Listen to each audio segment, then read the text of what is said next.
Good morning, my philosophers, mystics, and saints. I'm coming to you on a cold, wintry morning during the last week of my winter break. And last night, as I was reading more of the Freud and Jung correspondence, I came upon another letter by Emma Jung. So this one dated as the 24th of November 1911, and it's a part of the same conversation as the last lecture. So if you haven't listened to that, you can check it out. This letter isn't super long, but it does talk about her experience being the wife of Carl Jung and how she feels kind of stuck because of how people see her.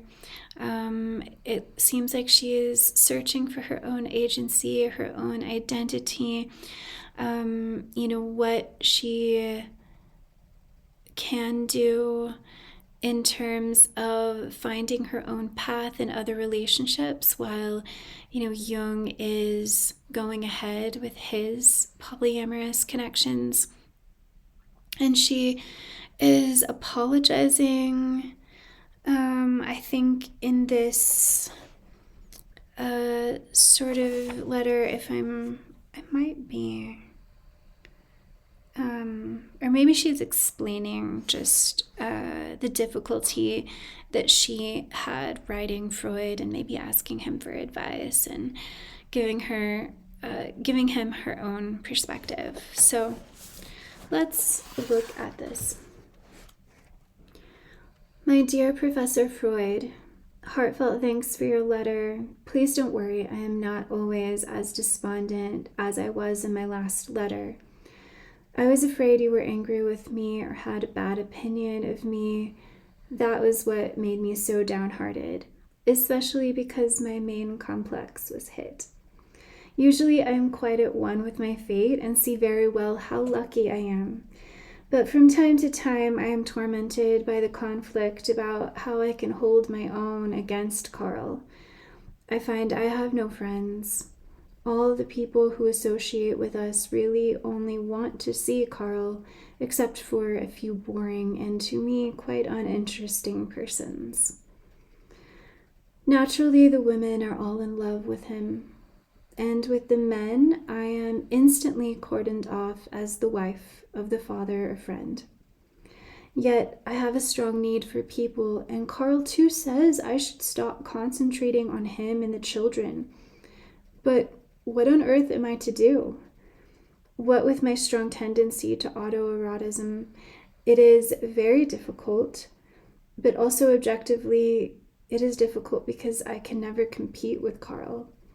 In order to emphasize this, I usually have to talk extra stupidly when in company. I do my best to get transferences, and if they don't turn out as I wished, I'm always very depressed.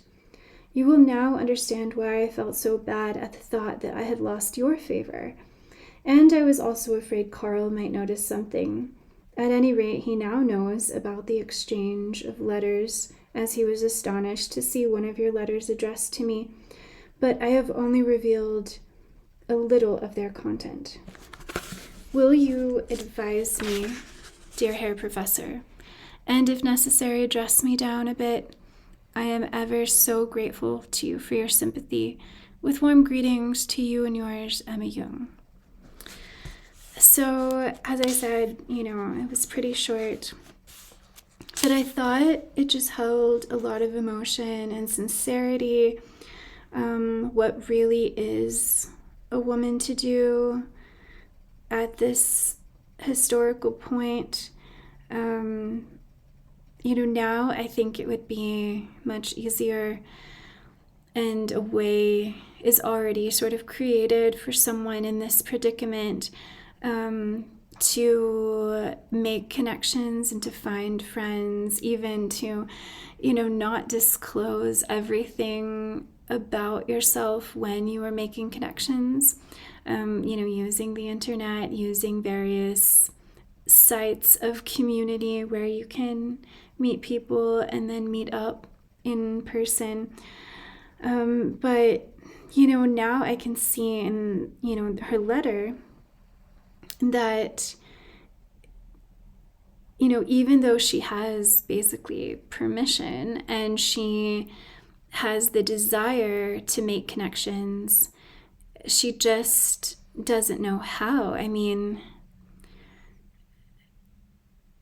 I think that she did figure it out, as I said, because during this time there was such a great sort of allowance for personal and emotionally intimate connection between the analyst and the client. In psychoanalysis, that is how she found a friend and a confidant that kind of saw her as her and not just an appendage to her husband. But I really appreciate these letters. I really do see that Emma Young is so thoughtful and very reflective, and she's quite astute in her ability to understand sort of what's going on psychologically and psychically in herself and in others. So, it's nice that it seems like herself and Freud have a bit of a connection, if not, quite a friendship. And yeah, I'll keep, letting you all know if there's another letter, but there's not too many more years of Freud and Jung sort of conversing, and I don't know if Emma Jung kept up a sort of relationship with Freud after they had their falling out. I just have no idea, because it would be possible, but maybe not likely. I don't know. So yeah, thank you all for listening. Let me know if you have comments.